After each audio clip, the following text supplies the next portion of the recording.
we have two more speakers for you and then a panel discussion. And I have a question for you to start with. Test. Let me see, let me see. Yes, there is it. Which one is more challenging, fundraising or delivering a product or service that fits the market? So either fundraising or delivering the right product or service. What is more challenging according to you? Grab your phone. If you haven't logged into Slido, I think most people were here before the break as well. Go to Slido, sli.do, and use the event code. Let me see. I think most people have logged in right now, or not? No, 30 people. But I think delivering a product or service that fits the market is more challenging. So I fully agree. you do agree. But should you be here on stage then? Because you're talking about fundraising, or not? Exactly. Yeah. That's why I chose this side instead of the harder side at the All right. Well, let me announce you probably, since you're here already, you deserve an applause. You are an investment manager, I should say, at Peak, and that's a European venture capital fund. And you will tell people how to pitch your AI startup. So give him a warm welcome, Thijs Dijkman. There you are. Thank you. Yeah, I fully agree. I think they are quite intertwined, right? If you nail the delivering a product service that fits the market, it will probably make sure that the fundraising is easier. So thank you for having me here today. I will tell you more about how to pitch your AI startup to investors. So first I will give a short intro about Peak so you know who we are, what our position is. And then secondly, I will tell you how we look at companies. And with that T-score framework that I will tell you more about, hopefully you get the ingredients and get some inspiration on how to pitch and what to look for.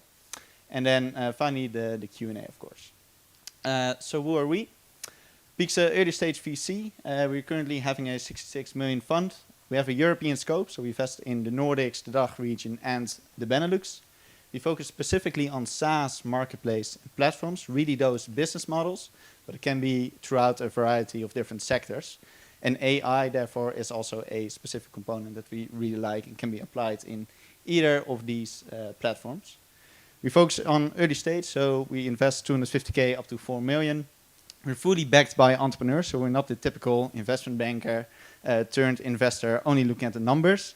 No, we have been through the trenches, we have that entrepreneurial experience, so we look more than just numbers, and we really care about the people and the team behind it. And happy to see that we also have quite a diverse investment team, so not only white old males that are investing, but really also a female partner, female team members, and quite some nationalities within the team. This is our portfolio. I'm not going to go through all of them, but funny to know that 4 out of them started right out of university. So that's Tudaku, Dime, who was here actually in the startup village, Workwise, and then I'm missing one which is United Wardrobe, which was based out of Utrecht. And we have one company that's really busy with AI, which is Media Distillery. And they also came out of a research institution and eventually made it to VC also. Tell you about me, so who am I? I'm an investment manager at Peak, 5 years working at a team, responsible mainly for sourcing and investments in the Benelux, and on the portfolio management side, working with 3 of our portfolio companies, Trengo, H5, and Workwise. So then the question that I'm supposed to answer here, of course, how to pitch your AI startup to investors. So what do investors actually look for? Well, to put it just in one statement, investors look for exceptional teams in large markets with initial proof of realizing their ambitions, which is still quite vague. So let's go a little bit deeper. First thing that we really care about, and it's in the previous presentation also mentioned, is the team. And it was mentioned that team is actually one of the biggest challenges and biggest reason for failure. I wouldn't say the team is the reason for failure, but it's the reason for success if you nail it the right way. So yeah, what we look for is complementary skill sets, So really teams that have both the technical experience, and here I would assume most of you have indeed this AI experience, but we are also specifically looking for really the commercial experience. So how do you bring the product to market, and are you able to sell? Then we look for founder market fit. So really a reason why you as a team have a specific insight in a market and a specific insight on how to solve this problem, and why you as a founder are the best one to solve it and bring it to the market.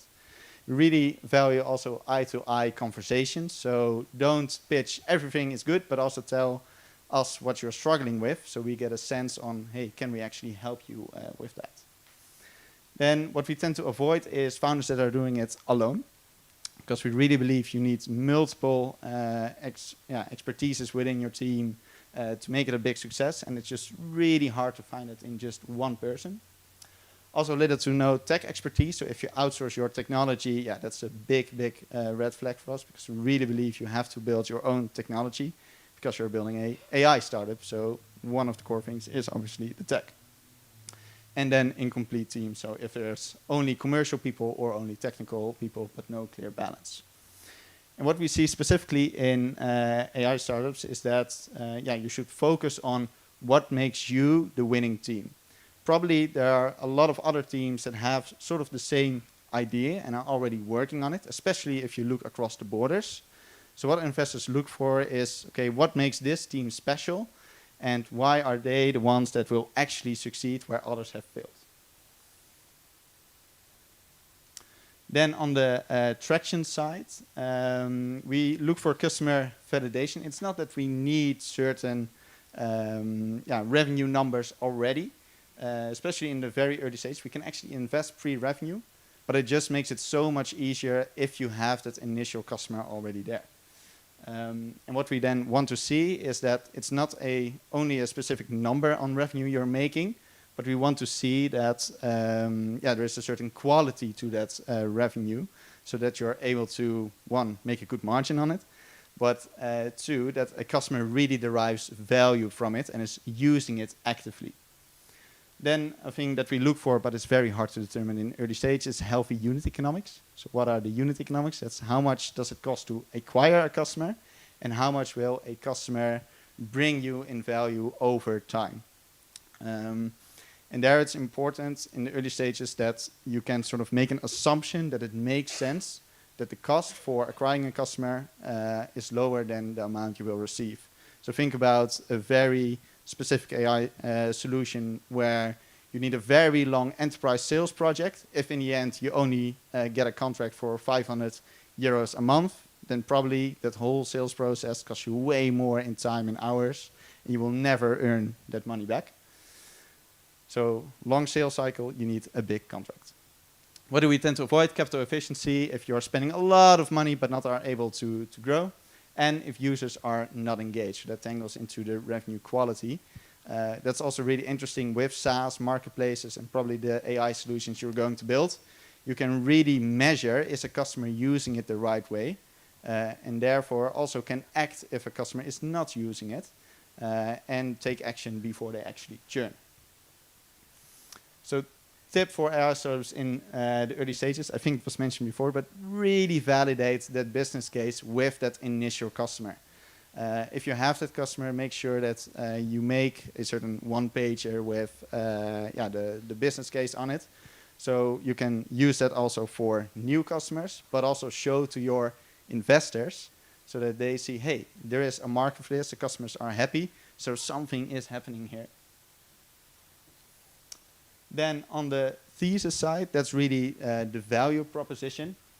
What we look for obviously is a strong value proposition where it's very clear that the problem you're solving is a painkiller, and the solution you provide can really return on investment for them. We look for big markets. If you go for VC funding, you have to have the ambition to build a really big business and then exceed valuations of 200, 500, or even go for the unicorn status. And that's something you have to realize when you start a startup and want to raise by VCs. So you have to approach a big market, or you have to approach a big market vision that you foresee that in the next years this will be a very big market. What do we tend to avoid?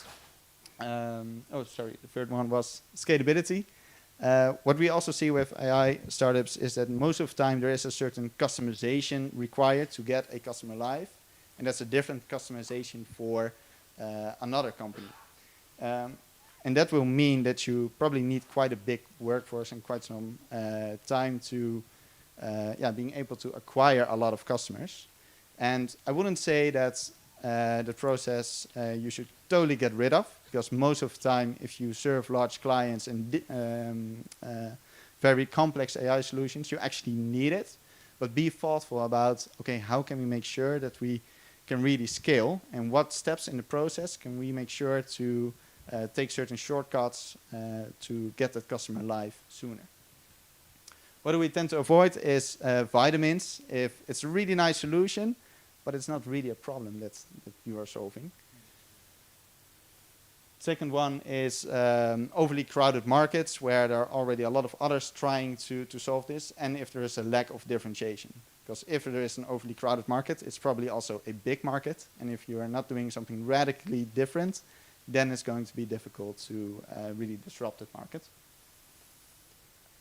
And here, also my tip here, really make sure that the nice solution that you have and all the difficult technologies that you apply actually solve a pain, and make sure that it's also make certain things practical. Sometimes it's a very difficult solution, very complex, but to make it actually work, you have to do some simple and boring stuff, and you maybe have to do that to make it really a painkiller and make it work.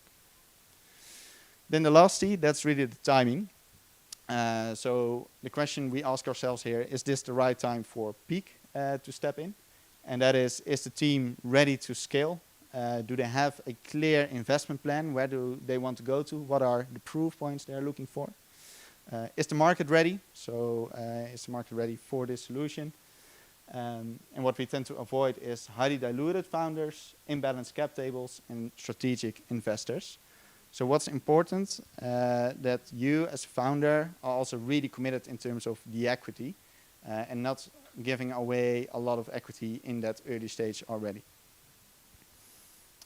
And my tip here, if you're looking for funding, and I'm very curious at the end who is actually looking for funding, raise something that will get you to the next proof point. So that can be go from one or go to initial product launch, go to that first customer or maybe 10 customers, or that you can prove that you can attack a certain market within a country, or that you can prove that you can attack a certain market in different countries, and make an estimation on, okay, I need this amount of capital for a runway of 18 to maybe 24 months.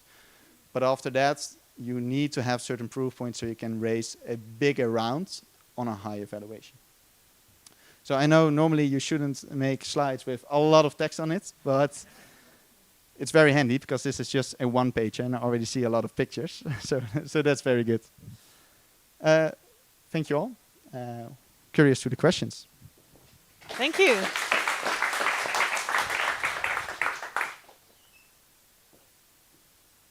Yeah, we already looked into what is more challenging, but you had a question for the audience as well. Yeah, who's actually looking for funding already at this stage? Okay, there's one person. Anyone else? Oh, you get all the funds we have. We're still trying to find product market fit. No. Okay. Exactly. That's more important. So if you nail that one, and then you can indeed approach us. But if you already want to have a conversation, you're also free to reach out and go for that early cup of coffee, because we tend to invest in lines and not in dots. So. Ooh, wisdom. Well, we will remember this quote at the end of the day.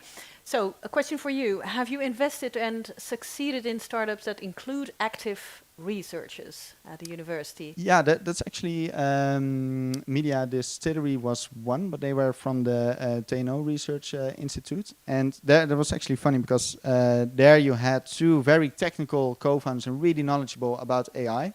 But the big question we as a team had is, do they have the right commercial skills? And we were very transparent in that feedback. And they actually went out into the market, found a very strong commercial co-founder, attracted him to the team. And there we said, okay, this is the team and the market we believe in. Let's go for it. Okay, so commercial skills are critical success factors. Exactly. Yeah. So what roles, wait a minute, what roles the researchers who developed the initial AI technology should have in the startup, ideally? Yeah, it's interesting because with AI startups, indeed, most of the time you have someone who has a PhD in a certain knowledgeable field. Yeah. And most of the time they still want to continue that research indeed at the university. But you get a lot of talent then also from the university. So really being the visionary, we call it the hipster, can be a very strong position. So knowledgeable about the product and the market and the latest technologies, and able to attract a lot of technical talent to the team. All right, so that there are a lot of skills in one. Why do you call it a hipster? We have a framework, the hipster, the hacker, and the hustler. So the hustler is the commercial one. Hipster, hacker, and hustler. Exactly. Wonderful. Yeah. Okay, yeah. And do you want me to explain? You can elaborate on it, sure. So the hustler is the commercial person, the hacker is the technical person who can actually build it, and the hipster is really the visionary about the big market and product. I love it, yeah. Things to remember. Do we have time for more questions? Actually not, but let's just do it. What roles, did we have this one? Yeah. What roles and equity levels are red flags? Did you mention this? When you said there's a red flag when people don't develop their own AI technology. So are there more red flags? There are plenty. If they're not in the teams, no. No, I think that's a pretty obvious one. Yeah, I can elaborate, but I would take it a specific. Okay, specific would be too question. specific. Okay, and maybe short one. Do you favor B2C or B2B? I like that question. I mean, as an investor, it's easier for us when things are more predictable. So if it's B2C and you have a lot of data that says more than you have a large customer, but it's only one. So that could be B2C, but within B2B, we also made plenty of investments. And we also, what's interesting there is the contract values are way bigger. So most of the time also market potential is also very high. So we can do both, but I like the predictability. Ah, all right. Good to know. Well, then we have answered all the questions. Big applause for you. Cool. Thanks, Thijs. Thank you. I'll grab your mic. Yes. And let's go to the next speaker, if I can catch it all. No, I don't have enough hands. I should be an octopus. All right. Our final presenter takes us on a bird's eye view of the... Yeah, I'll do. And he already walks on stage. I'll mention it. No, that's all right. I was busy with two things at the same time. Multitasking, never do that. Okay, where was I? You were going to say something brilliant about the AI startup ecosystem in the Netherlands and how it can best be facilitated. And I'll just announce you, since you're here, Arjan Goudsblom from TechLeap. Yes. And you can turn it on. And then I have to mention our dear sponsors. Thank you very much to make this event possible. And that is Startup Amsterdam. So a big applause for Startup Amsterdam. Yeah. Woo. And we are partnering with Startup Village, this wonderful location, and TTT.ai. Thank you very much. And now you're standing here, Arjan. Let me see. There is a question in Slido I would like to have answered. And that is just to get to know you, and maybe interesting for you too, in what kind of organization are you working? So please go to Slido and answer the poll question, because I'm curious. I think we are with a lot of academics. Yes, we are. Like 2/3 of the audience. Okay.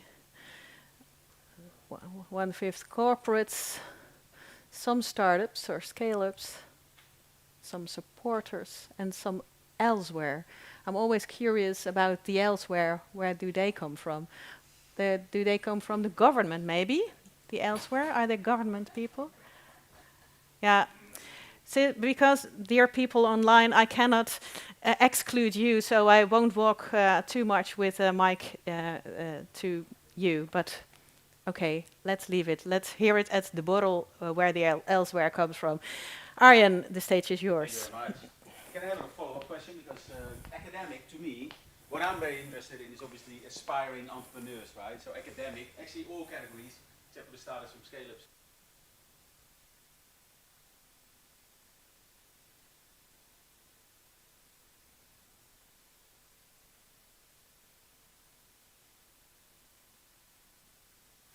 See, that's interesting as well.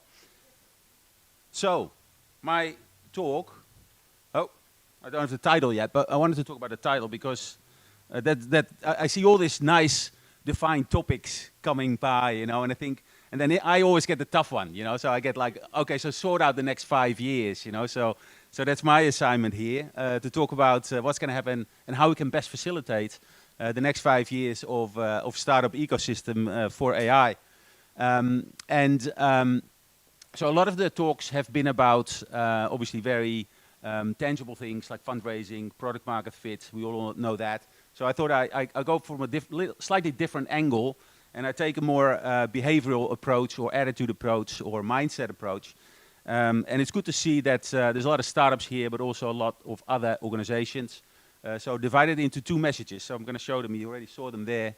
A message to the support system and a message to the AI startups. And I'll talk a little bit more about these 2 topics. Message to the support system is to be generous. So generosity, I think, is something that we want to achieve over the next 5 years. And boldness for the startup side, something that is very important. Now, these 2 things are also grounded in a little bit of research that TechLeap has done over the years. So I touch on that when we go there. But what do we mean by being generous? And maybe first of all, we've done some research on the ecosystem, and we see that there's a lot of protectionism around startups, particularly the hubs that are in the regions. They try to protect. They're actually not very happy if the startup kind of goes out of their regional boundaries and look for international connections. So that's something that we really want to see. So be generous, I guess, with the space you provide for startups, for your startups, to explore other parts of the Netherlands, other parts of the ecosystem, both nationally actually and internationally. Make sure you share resources, so knowledge, learnings with the ecosystem. Again, that's really useful as a whole. We see that there's much to be achieved in that. We spoke a little bit about trying to get startups off to a flying start by providing resources, and resources is time, money, and space, and conditions for the startups to access data resources, in particular for AI startups. And a more easy to navigate regulatory environment would be very useful as well. And finally, last but not least, for universities, by providing very generous IP terms for startups to spin out of universities as well. So these things we found over the years to be very important, and hopefully we can improve on these things over the next few years. Then on the bold side, on the startup side, we see other things. So there is some research there that actually shows that the ambition levels of Dutch founders are not as high as other countries. Well, the US is an obvious comparison where there's a lot of boldness, and we definitely can learn some lessons from that. But even within a European context, the level of ambitions for Dutch startups could be a lot higher. And by doing that and creating real exciting narratives for your startup, you'll find that you'll be able to attract more finance and easier opportunities in what you're trying to achieve. So develop a global perspective early on, learn from your peers, and learn from the best. And also be deliberate and active in participating in the national and international AI community. Now we've seen TTT, we've seen ICAI, all great examples already of communities that you can participate in. But I think we can be a bit more deliberate about how we set those up. So I'm going to talk a little bit about that. But first, a little bit about myself, because I noticed that I need to also introduce TechLeap a little bit, because not all people know exactly who we are. My personal journey is about assisting academic founders on their journey from science to impact. Although I started out in a corporate career for quite a long time, I have been working in this space for the last 8 years, both as a founder of my own company called Preneurs, and for the last 2 years as a connector at TechLeap. Now, TechLeap is an organization that helps startups and scale-ups in the Netherlands to grow. Their focus is mainly on scale-ups, so we talk about companies that are already established, but need that last push to kind of grow internationally. The reason for that is that we see that a lot of startup activity is already well organized within the Netherlands. There's a lot of startup activity. There's a lot less conversion from startup to scale-up. Hence the reason why TechLeap exists and try to do a good job in improving that ratio. Now, what I found as a kind of a connector, and I started out in my entrepreneurial journey in Australia. I was in this incubator, was a tech incubator, deep tech incubator in Australia. This beautiful big industrial warehouse, large 40, 50 companies, all had their own little offices and labs at the bottom. But it was dead silence. And when I walked in, I couldn't even see a startup. And obviously that was because they're quite in their comfort zone, being in their spaces, developing their products and their technologies. But I found it fascinating, because for me a business was about like going out there and talking to customers and validating your proposition. So what we managed to do over the years is to really get them out of their offices and get them connected together in particular. And even the nerdiest of nerds actually come out, and you have to organize your activities really well. Table tennis is a really good one, competitions, but there's other things you can do to really kind of mobilize that community. And from that, a lot of successes evolved, and a lot of lessons were shared as well. And the feedback that we got from them is that I didn't know who was next to me in the other office. I wish I would have, because they told me some really amazing things that I could learn. Which brings me on to the next topic, actually, which is my main kind of message here, and that is founder communities. Because in the end, it's really difficult to set something up for yourself, by yourself, and you need support, you need networks, but you also need peers that can teach you how to navigate the system. We notice I've been working in health tech for the last year. It's incredibly convoluted, difficult space to operate in. You need your peers to tell you what the shortcuts are, and you need to know them pretty fast. So go and look for peers in your environment, and look for the communities that can help you grow your business. Now, Bold, we set that up within TechLeap, is a community, it's a handpicked community. It's curated. It's for scale-up founders and CXOs in the Netherlands, and the purpose really is to push and to challenge the founders to think bigger, to think bold, beyond their comfort zone. And we do that in a number of different ways, and this is to show that you can't just like bring people together or put them in a group. You actually need to actually organize and activate those communities. And you need to do it quite thoroughly with formats that are relevant for founders. Because if you don't do that, the energy kind of zips out of it, and people don't find any value and go somewhere else. So there's a number of ways that we do that. Some are open to all, some are curated, some are invitation only. And the types, the flavors that we kind of put in there is called Boost. That's an in-depth, kind of practical 2.5-hour session around a specific topic. It's like a deep dive, could be fundraising or recruitment. It's led by experts, so really experts in the field that can tell you all the ins and outs of that particular topic. Ask is, in this case, it's the art of scaling. It's story sessions with top founders who've done it all before, so they can share their lessons. It's about Q&A, ask me anything type of format. Connect is more curated one-on-ones. So this is kind of handpicked. You have a problem, we know a company abroad, we connect them together, and they go off and get particular advice on how to progress. And it's all about the quality of the network, obviously, and the quality of the connections that you get. We have meet types of events where the whole community comes together. We had a kickoff a couple of months ago, I think, a month ago, where 350 people came together, top founders in the Netherlands, all scale founders. They've never seen each other, obviously, so for them it was inspiring to see everyone in one place. It was all live. And we call on those big occasions, and I find it a beautiful term, engineered serendipity. So we actually don't, we kind of build in some triggers where people are able to find the right person. So there's a bit of modeling involved in that as well. And then last but not least, we also have programs. This is RISE and Global. But I am actually a big fan of using tracks, so very specific tracks on particular topics where people can really accelerate their development in a short period of time. So this is community formats, and we are starting to see that in a lot of different areas. I'm involved still in the AI Coalition, where I started with Anita, who's here, and you can see her later on stage.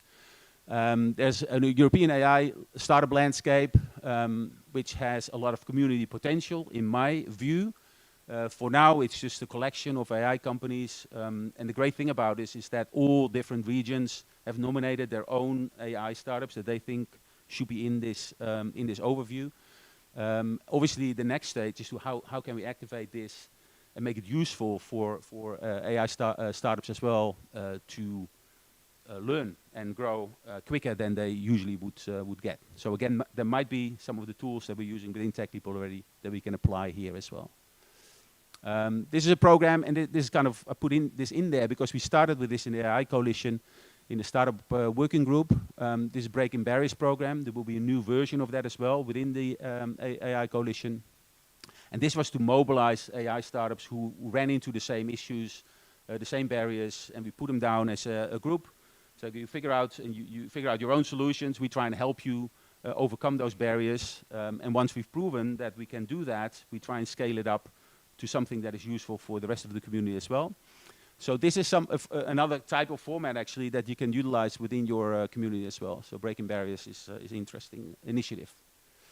So what I'd like to see in 5 years, well, a highly connected, a more connected AI founder network in the Netherlands, particularly in terms of numbers, an increased number of AI startups growing into actual scale-ups. And also successful AI founders inspiring a new generation. So one of the things obviously is to give back to your community that you came from, which is a great quality to have in a community as well. So once we have successes, we'd like to keep them and have them tell their stories of success to starting founders as well. So that's the flying wheel, as we call it, that we're trying to achieve. So that's it for now. Thank you.